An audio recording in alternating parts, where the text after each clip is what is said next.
Hello everyone and welcome to एडुटैप।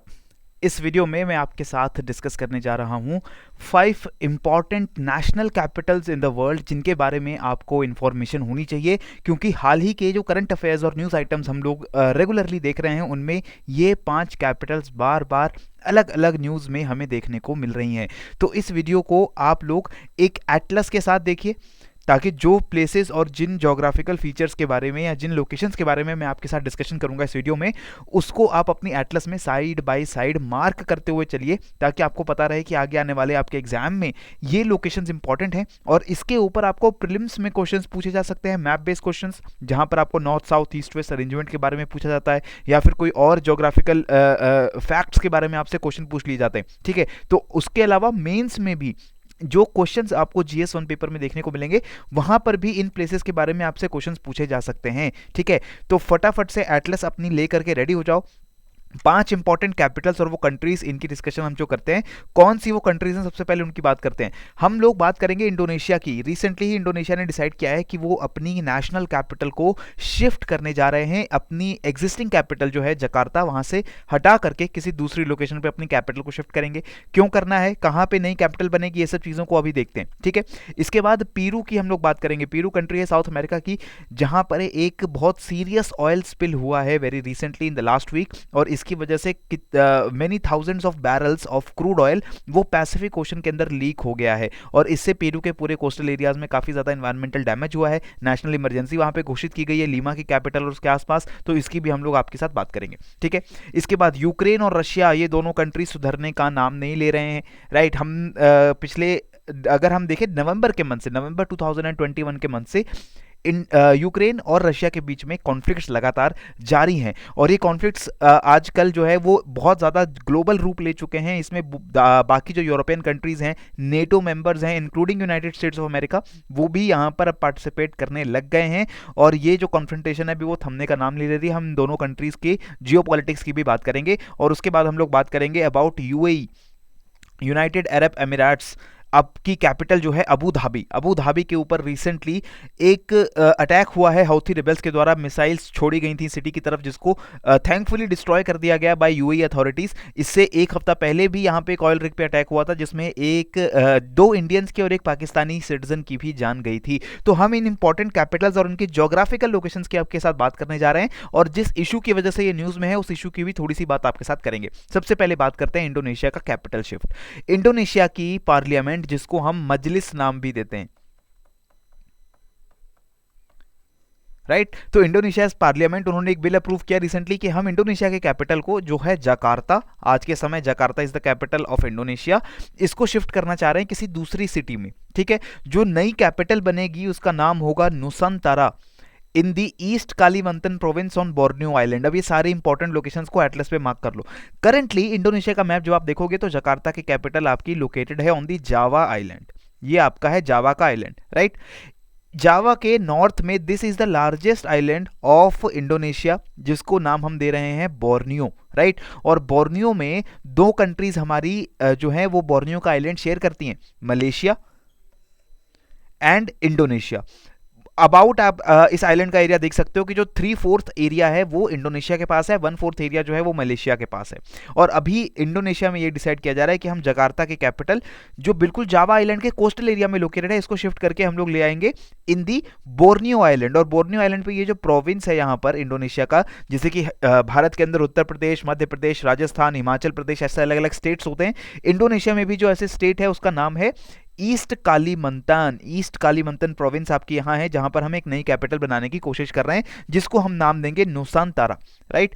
अब ये capital shift हो रही है, ये आपको पता चल गया जावा आइलैंड कहाँ है, आपको पता चल गया बोर्नियो आइलैंड कहाँ है, आपको पता चल गया ईस्ट कालीमंतन प्रोविंस कहाँ है। इसके अलावा इंडोनेशिया के अंदर 3 आइलैंड्स और हैं जिसके बारे में आपको पता होना चाहिए।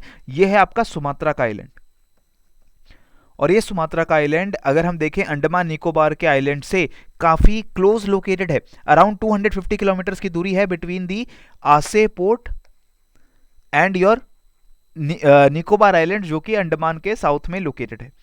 क्लियर, तो ये काफी इंडिया के एक्सटेंडेड नेबरहुड में भी इंडोनेशिया आ जाता है, यहां से हमें पता चल जाता है। इसके अलावा ये है आपका सुलावेसी आइलैंड।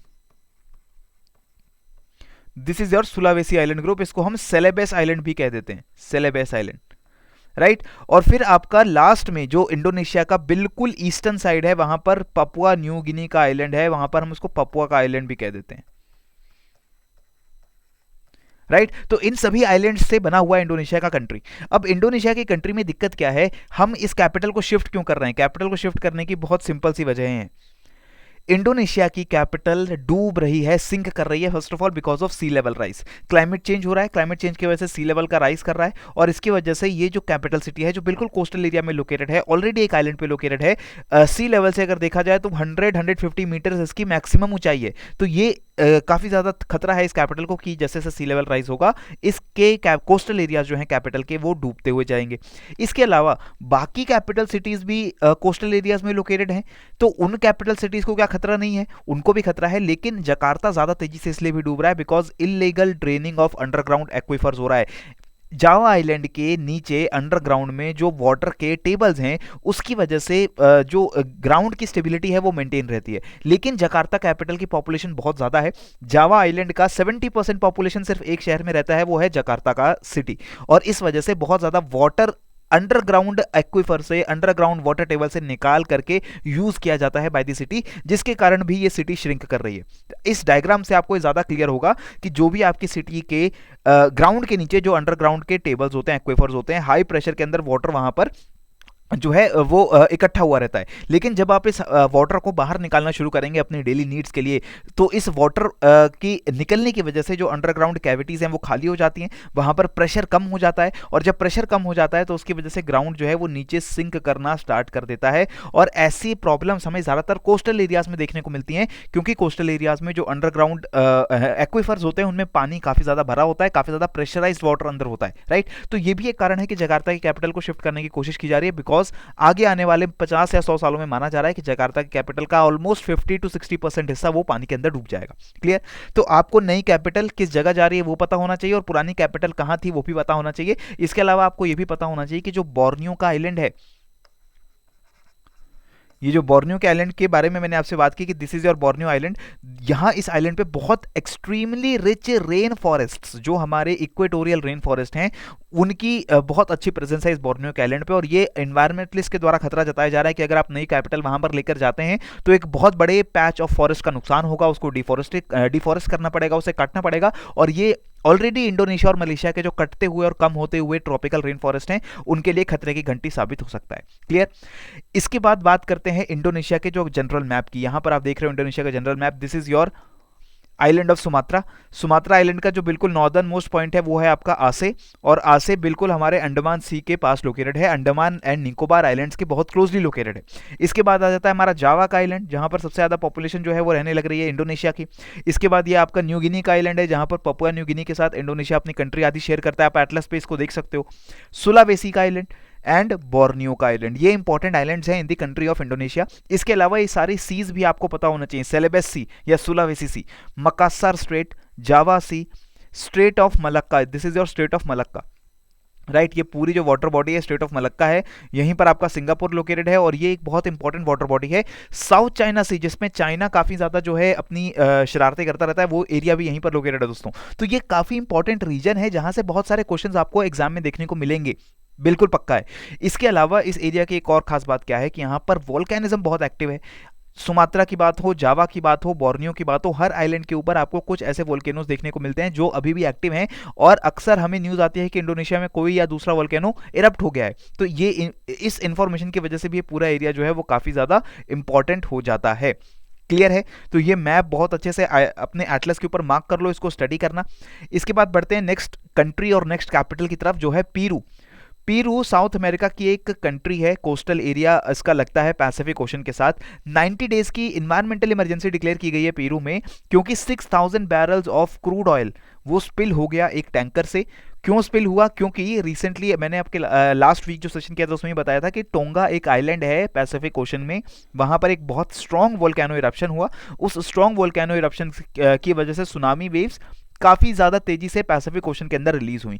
हालांकि ये सुनामी वेव्स इतनी स्ट्रांग नहीं थी कि उन्होंने साउथ अमेरिका में जाकर के कोई बहुत डिस्ट्रक्शन की हो, लेकिन इन फ्रीक वेव्स की वजह से जो टैंकर्स पार्क्ड थे, हम कह सकते हैं जो टैंकर्स यहाँ पर इनके कोस्ट पे अपना अनलोडिंग कर रहे थे, उन टैंकर्स की जो बैलेंसिंग है वो थोड़ी सी खराब हुई, वो डिस्टर्ब हुई और काफ़ी ज़्यादा ऑयल 6000 बैरल्स इस पैसिफिक ओशन में गिर गया है। इस मैप में आप देख सकते हो कि ये पूरा जो पेरू आइलैंड, पेरू कंट्री का बीच है, spillage area is very close to the capital city of Lima. ठीक है, वहां पर पंपिला रिफाइनरी लोकेटेड है जहां पर ये अनलोडिंग हो रही थी क्रूड ऑयल की, और यहाँ स्पिलेज हुआ है। और करंट जो यहाँ पर चलते हैं, पीरू करंट चलता है यहाँ पर।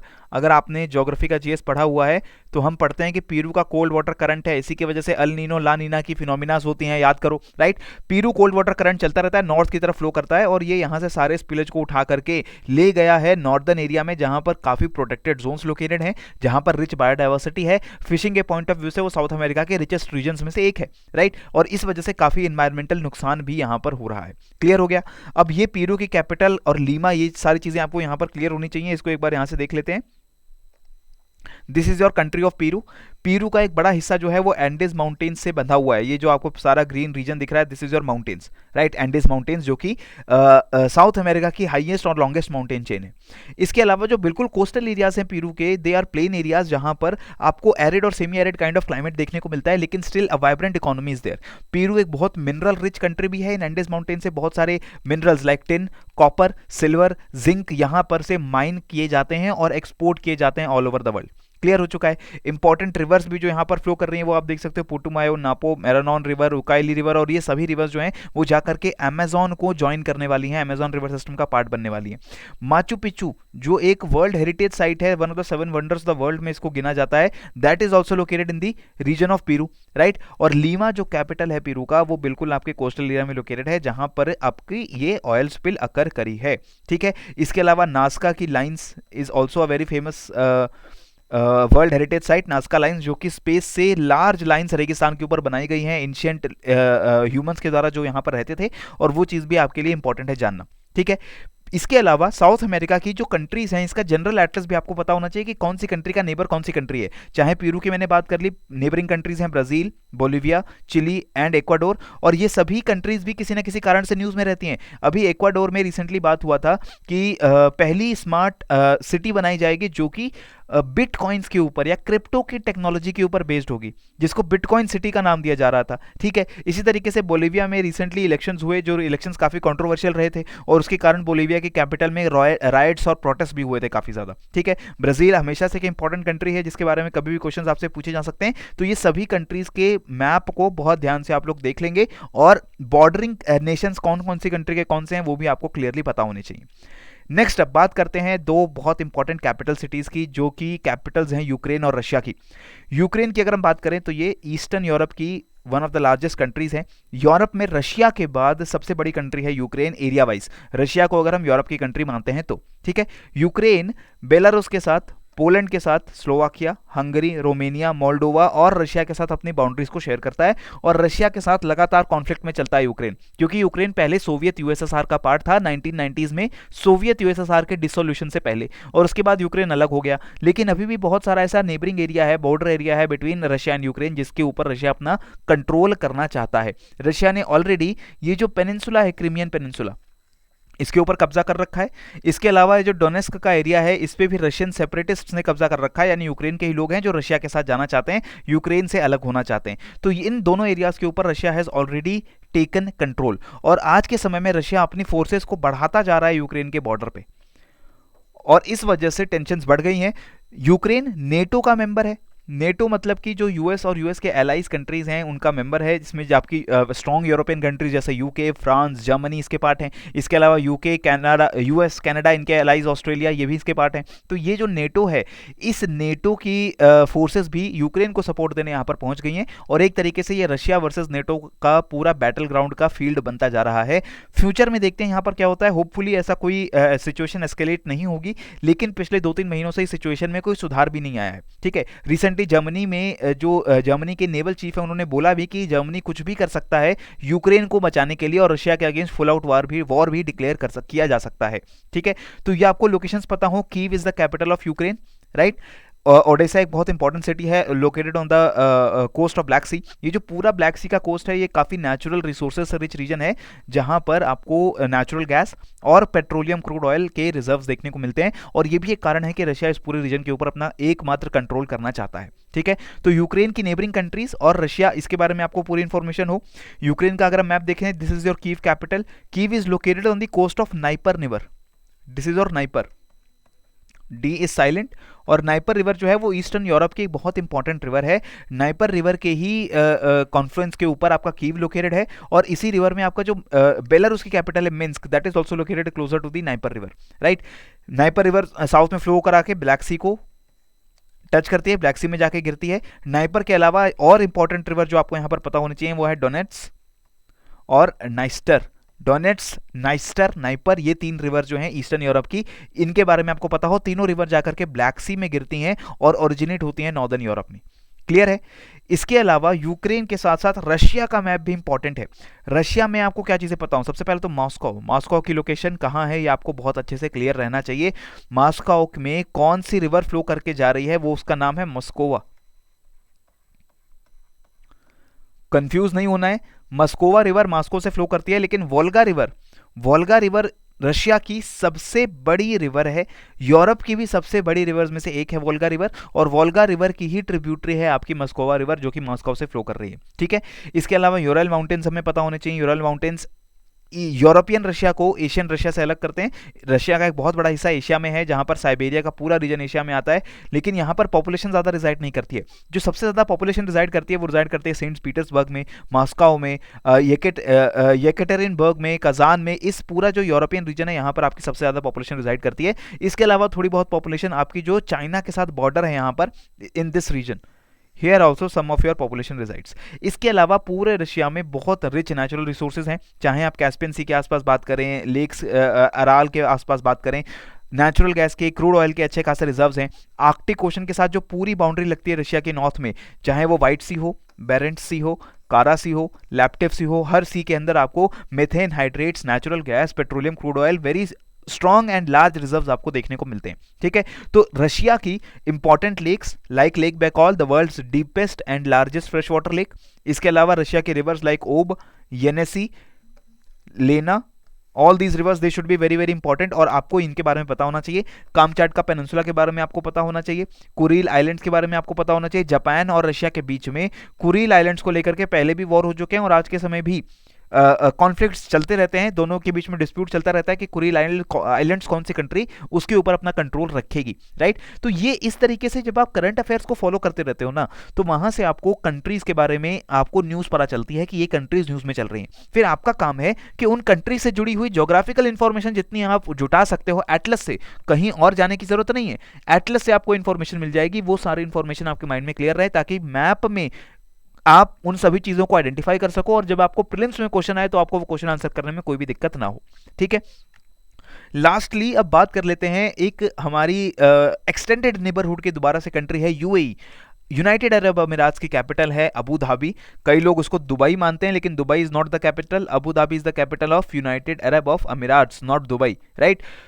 अबू धाबी पे हाउथी रेबल्स ने मिसाइल अटैक्स किए, ऑलरेडी उनको मिसाइल अटैक्स को इंटरसेप्ट करके डिस्ट्रॉय कर दिया गया, कोई खास नुकसान नहीं हुआ है, लेकिन ये सेकंड अटैक है विद इन 2 वीक्स। इससे पहले 1-1.5 हफ्ते पहले एक फ्यूल डिपो, जो कि अबू धाबी एयरपोर्ट पे फ्यूल डिपो था, जहां पर फ्यूल स्टोर किया जाता है एयरप्लेन्स के लिए, वहां पर भी ड्रोन अटैक किया गया था। उस ड्रोन अटैक में 3 लोगों की जान चली गई थी, जिसमें से 2 इंडियंस थे और एक पाकिस्तानी सिटीजन था, राइट। तो इसके ऊपर भी काफी इंटरनेशनल फ्यूरोर हुआ था। और यूएई की अबू धाबी की सिटी एंड दुबई की सिटी, शारजा की city, these are very important cities in Dubai, right. और इसके ऊपर ये अटैक्स जो हैं हाउथी रिबल्स की तरफ से बढ़ते जा रहे हैं। तो सबसे पहले आपको यूएई का मैप पूरा क्लियर हो, Abu Dhabi, Sharjah, Dubai, in countries, in cities की लोकेशन आपको क्लियर हो।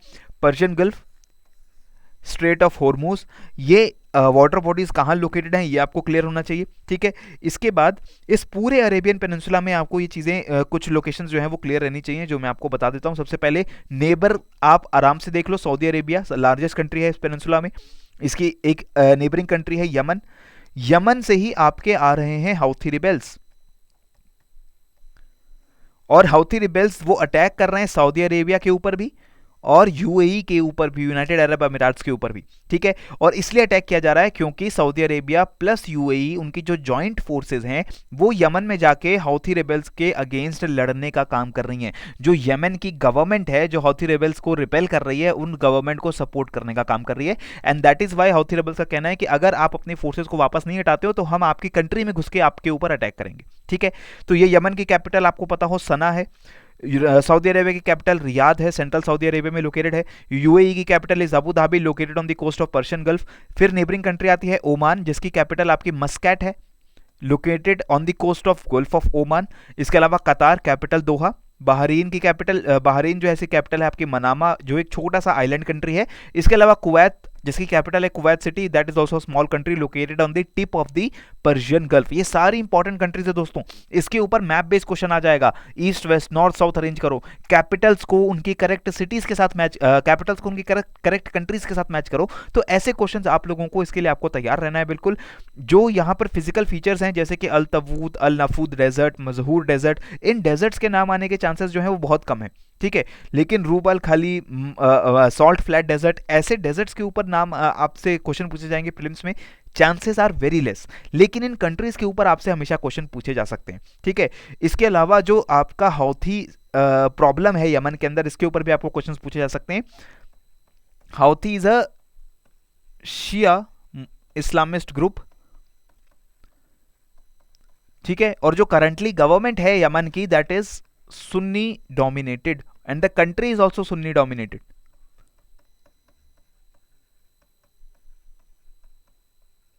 राइट। और ये जो शिया सुन्नी का पॉलिटिकल और सेक्टेरियन कॉन्फ्लिक्ट है वो तो इसके पीछे की वजह है ही। इसके पीछे ईरान और सऊदी अरेबिया के बीच में जो स्ट्रगल चलती रहती है, सऊदी अरेबिया भी चाहता है कि यमन उसके बिल्कुल इशारे पे चले, यमन उसके आइडियोलॉजी के हिसाब से चले, और ईरान जो कि हाउथी रिबेल्स को बैक करता है, बैक्ड बाय ईरान, ईरान हाउथीज के रेबल्स को सपोर्ट देता है वेपन्स के या मनी के, और इस वजह से जो कॉन्फ्लिक्ट है between Houthi rebels and Yemen government, वो अब जाकर के Saudi Arabia plus UAE government versus Iran government भी बन चुका है। और इसमें यूएस जो है वो भी सऊदी अरेबिया और यूएई को सपोर्ट करने लग रहा है। इंडिया की अगर हम बात करें तो इंडिया का स्टेक क्या है, इंडिया के भी 2 सिटीजन की जान गई है रिसेंट हाउथी अटैक्स में। तो इंडिया भी, हालांकि अभी तक न्यूट्रल रहा है, हमारा कोई स्टैंड नहीं है हाउथी रिबेलियन के ऊपर, लेकिन इंडिया को भी नुकसान झेलना पड़ा है, हमारे सिटीजन्स की मौत हुई है because of the Yemen attacks. और इसी के साथ ये जो पूरा एरिया है, बाबल मंदेब की स्ट्रेट है, रेड सी का एक्सेस अगर आपको चाहिए तो आपको इसी लोकेशन से होकर गुजरना पड़ता है, गल्फ ऑफ आदन से होकर आपको जाना पड़ता है। और ये एरिया ऑयल ट्रेड के लिए बहुत ज़रूरी है, चाहे आपको इजिप्ट से तेल चाहिए, सऊदी अरेबिया से तेल चाहिए, ये यूरोप से आपको ट्रेड करना है, मेडिटेरेनियन सी में एंट्री चाहिए, आपको इसी रूट से होकर आना पड़ता है। और अगर ये एरिया स्टेबल नहीं होगा तो ये इंडिया की नेवल ट्रेड के लिए, इंडिया की नेवी के लिए भी कोई बहुत अच्छी बात नहीं है। इस वजह से भी ये लोकेशन जो है वो ज़्यादा इंपॉर्टेंट हो जाती है। क्लियर है? So these are the 5 capitals that you must know. The Indonesia's capital Jakarta, then comes your capital of Ukraine and Russia that is Kyiv and Moscow. उसके बाद आपकी कैपिटल आती है यूएई की capital that is your Abu Dhabi, right. और फिर आपकी पीरू की कैपिटल जो है लीमा। ये सारी इंपॉर्टेंट कैपिटल्स और कंट्रीज आपको पता होनी चाहिए। इन कंट्रीज के हिसाब से यहां पर आप मुझे करेक्ट आंसर बता दीजिए कि correct north to south order क्या होने वाला है इन कैपिटल सिटीज का। बहुत ध्यान से आपको ये क्वेश्चन सुनना है। Abu Dhabi, Jakarta, Kyiv and Lima, ये 4 कैपिटल सिटीज हैं of 4 different countries. What is the correct north to south order? आप बताइए। Options are 3142, 3124, 1342 and 3241। तो यहां पर भले पॉज कर लो और अपनी एटलस को एक बार दोबारा से खंगाल लो, एटलस देखकर आंसर दो, लेकिन करेक्ट आंसर्स मुझे कमेंट सेक्शन के अंदर फटाफट चाहिए। Abu Dhabi, Jakarta, Kyiv and Lima, what is the correct north to south order of these different countries, right. So this is all in today's video friends. अगर आपको video पसंद आई तो इसको लाइक जरूर करें और चैनल को जरूर सब्सक्राइब करिए। आपको इंपॉर्टेंट नोटिफिकेशंस और करंट अफेयर्स और हिमाचल से जुड़ा कंटेंट आपको इस वीडियो के ऊपर लगातार मिलता रहता है एक शेड्यूल में। और आप कोई भी वीडियो, कोई भी कंटेंट आपसे मिस ना हो, अगर आप चाहते हैं तो चैनल को सब्सक्राइब करके बेल आइकन जरूर दबाइए। टेलीग्राम चैनल को अगर ज्वाइन करते हो तो पीडीएफ आपको मिल जाती है डाउनलोड करने के लिए फ्री ऑफ कॉस्ट, जिसको आप बाद में रिवीजन के लिए भी यूज कर सकते हैं। ठीक है दोस्तों, सो इसी के साथ मुझे दीजिए यहाँ पर इजाजत। पढ़ते रहिए, बढ़ते रहिए। जय हिंद एंड जय भारत।